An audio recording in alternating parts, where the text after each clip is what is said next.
అంటే నాణానికి బొమ్మ బొరుస ఉన్నట్టు ప్రతి ప్రభుత్వానికి ప్రతి వ్యక్తికి కొన్ని మెరిట్స్ ఉంటాయి, కొన్ని డిమెరిట్స్ ఉంటాయి. కాబట్టి న్యాచురల్ గా ఆ ప్రభుత్వం కానీ ఆ వ్యక్తి కానీ మెరిట్స్ గురించి చెప్పుకుంటారు, ప్రత్యర్థులు రాజకీయ ప్రత్యర్థులు డిమెరిట్స్ గురించి చెప్తారు. కాబట్టి నిన్న మన్ కీ బాత్ సందర్భంగా మోడీ గారు ఆయన ప్రభుత్వము ఆయన గురించి చెప్పుకోవడం జరిగింది, ఆయన మెరిట్స్ చెప్పుకోవడం జరిగింది. మేము డిమెరిట్స్ చెప్తాం, తర్వాత ప్రజలు నిర్ణయించుకుంటారు.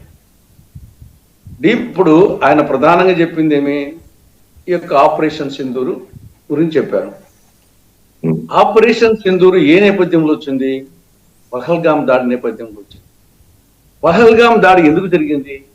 భద్రతా వైఫల్యంతో జరిగింది. 26 మంది చనిపోయారు. ఆడ ఒక్క హోంగార్డ్ ఉన్నా, ఒక పోలీసు ఉన్నా కానీ ఆ 26 మంది చనిపోయేవారు గారు. పహల్గామ దాడి జరిగిండేదే కాదు, ఆపరేషన్ సింధూర్ అవసరం వచ్చిండేదే కాదు. ఇంతవరకు పోనీ ఆ బాధ్యులను ఏమైనా పట్టుకున్నారంటే వాళ్ళను పట్టుకోలేదు. కాబట్టి అది ఒక అంశం. ఇక రెండవది రూపాయి పతనం. 2025లో రూపాయి పతనము అధపాతాళానికి చేరింది. మొత్తం వచ్చేసి గతంలో మన్మోహన్ సింగ్ గారు ప్రధానిగా ఉన్నప్పుడు డాలర్కు 53 రూపాయలు ఉన్నప్పుడే ఇదే మోడీ గారు, ఇదే బీజేపీ నాయకులు దాన్ని తీవ్రంగా విమర్శించడం జరిగింది. ఇప్పుడు 91 రూపాయల, ఇంకా రోజు రోజుకు చేంజ్ అవుతుంది, 91 రూపాయల పైన. కాబట్టి రూపాయి పతనం అనేది అది ఒక మేజర్ డిమెరిట్ 2025లో. ఇక మూడవది బంగ్లాదేశ్ లో హిందువుల మీద దాడులు. బంగ్లాదేశ్ మనకు పొరుగు దేశము, మిత్ర దేశము. అటువంటి దేశంలో అది హిందువులు ఎక్కువగా ఉండే దేశాల్లో ప్రపంచంలో జనాభా ఉన్నదాంట్లో మూడవది. మన ఇండియా తర్వాత, నేపాల్ తర్వాత మూడవది. అటువంటి పొరుగు దేశము, మిత్ర దేశములో మేము హిందువులకు ఛాంపియన్ అని చెప్పుకుంటే ఈ ప్రభుత్వ హయాంలో అక్కడ హిందువుల మీద దాడులు. దానికి ఏం చేశారు?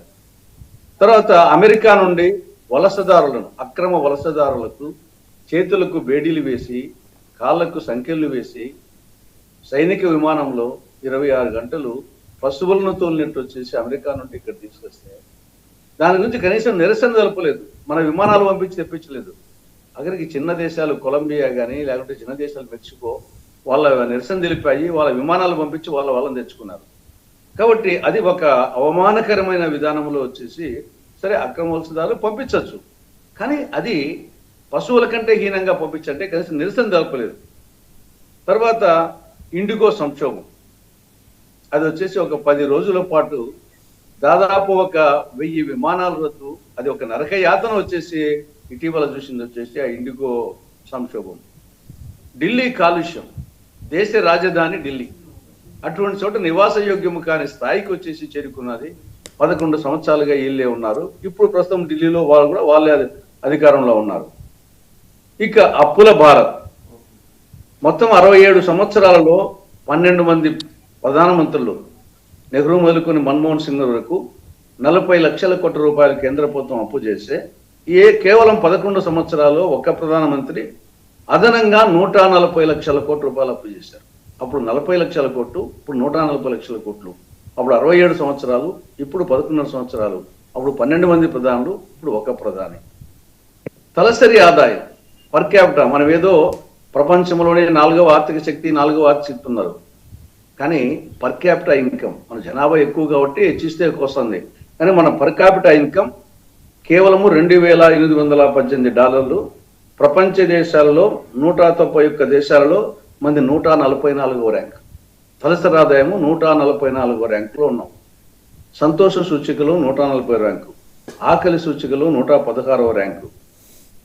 ఇంకా అన్నిటికంటే ఘోరమైంది ఇటీవల జరిగింది. జాతిపిత మహాత్ముని పేరు మహాత్మా గాంధీ జాతీయ గ్రామీణ ఉపాధి హామీ పథకం నుండి తీసింది. ఇది జాతికే అవమానం. ఆయన ప్రపంచ నాయకుడు, జాతిపిత, ఆల్రెడీ కొత్త పేరు కాదు, ఉన్న పేరు తీసేయడం అంటే ఇది ఇంతకంటే ఇంకా వచ్చేసి మహాత్మా గాంధీకి అవమానం జరిగిందంటే జాతికి అవమానం జరిగినట్టే. కాబట్టి ఇక్కడ ఇంకా రైతుల పరిస్థితి, ఏ పైరుకు గిట్టుబాటు ధర లేదు. మన వ్యవసాయ ప్రధానమైన దేశం, ఏ పంటకు గిట్టుబాటు ధర లేదు. రైతు ఎరువులు వచ్చేసి ధరలు విపరీతంగా పెరిగినాయి, యూరియా కొరత. మన ఆంధ్రప్రదేశ్కు తీసుకుంటే ప్రత్యేక హోదా సంజీవ్ లాంటి ప్రత్యేక హోదా ఇవ్వలేదు, మిగతా చట్టంలోని అంశాల అమలు కాలేదు, విశాఖపట్నం ప్రైవేటైజేషన్ అయిపోయి దానికి శరవేగంగా పోతా ఉంది, కేంద్రం నుండి డబుల్ ఇంజన్ చెప్పారు, ట్రబుల్ ఇంజన్ నిధులు ఎక్కువ రావాల్సింది పోయి తక్కువ వస్తున్నాయి. కాబట్టి ఇవన్నీ డిమెరిట్స్ చెప్పుకుంటే అనేకం ఉన్నాయి. ఓకే, ఆయన మెరిట్స్ వచ్చేసి నిబంధన ముందుగానే నేను నాణానికి బొమ్మ బొత్స అన్నట్టు రెండు ఉంటాయి. కాబట్టి ఆయన చెప్పాడు, మేము చెప్తాం, ఇంకా చెప్పాలంటే ధనిగా ఉంటాయి. రైట్. ఒకసారి డాక్టర్ తులసిరెడ్డి గారు ఒకసారి మళ్ళీ మీ దగ్గరకు వస్తాను. గఫూర్ గారు మనకి